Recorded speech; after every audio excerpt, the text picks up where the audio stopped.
So let's talk about Portland, because some of the state troopers there locally are moving in because the president has said, if y'all aren't going to guard the courthouse there and federal buildings there, then we're going to send in our troops, our federal troops, to come in and guard that. Now he's saying the National Guard will come in if these state troopers can't do the job. And then he also said that officials will clear out the beehive of terrorists. Listen to the president.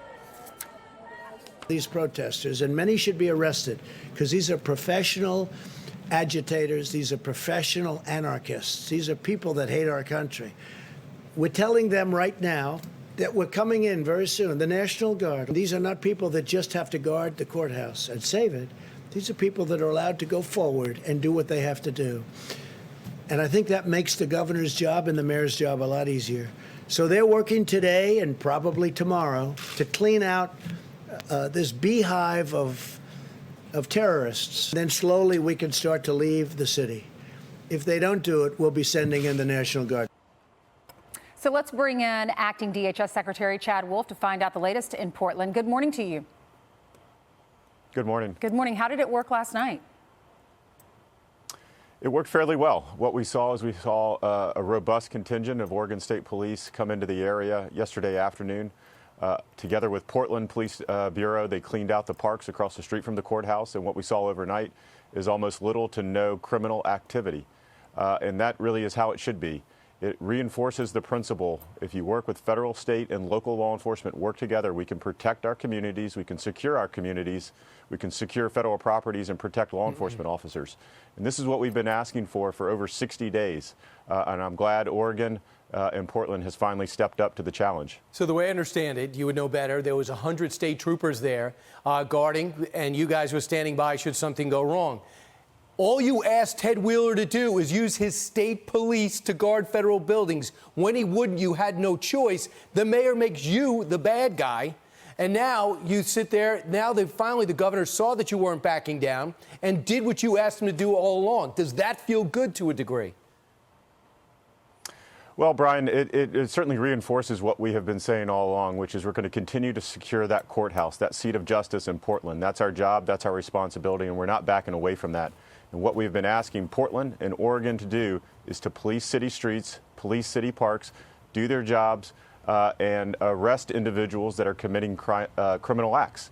And finally, after over 60 days, they've decided to step up and do their job. Unfortunately, within those 60 days, we've had over 240 DHS law enforcement officers injured because of the criminal and violent activity every night. And Mr. Secretary, over those 60 days, you've seen a lot of violence, which has required use of force from people protecting federal property. Well, the mayor there, Mayor Ted Wheeler, he's not staring down those people and locking them up, instead apologizing. Listen. I apologize to those non-violent demonstrators who were subjected to the use of CS gas or LRAD. It should never have happened. I take personal responsibility for it, and I'm sorry. I also want to draw a clear distinction between the Portland Police Bureau's use of CS gas and what we're seeing the federal officers use. The federal officers are using CS gas broadly, indiscriminately, and nightly. And that is why it is escalating the behavior we're seeing on the streets rather than de-escalating it. So are the rules of engagement for federal officers there to use gas broadly on peaceful protesters? Absolutely not. What the mayor quoted just now is completely inaccurate. I believe he knows it to be inaccurate. But again, he is putting politics over public safety.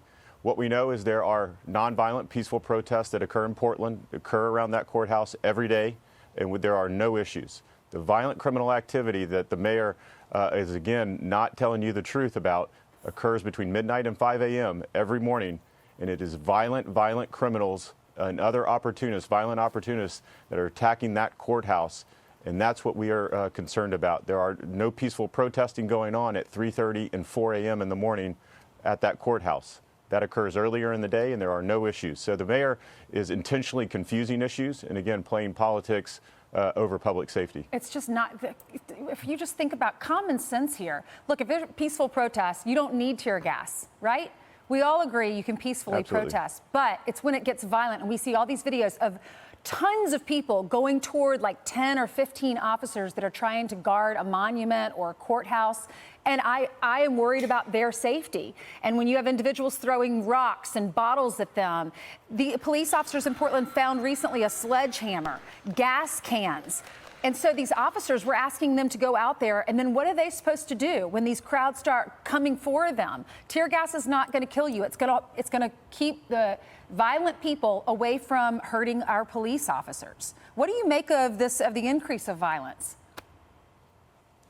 Well, it's very disappointing. And what we've been doing in Portland, again, is securing a federal property there. And we take a very defensive posture in doing that, but we do have to come out and engage the violent individuals to push them back away from the fence line that we've established there. And again, what we have been saying all along is that these individuals shouldn't be able to congregate in city parks and on city streets to do this violent activity.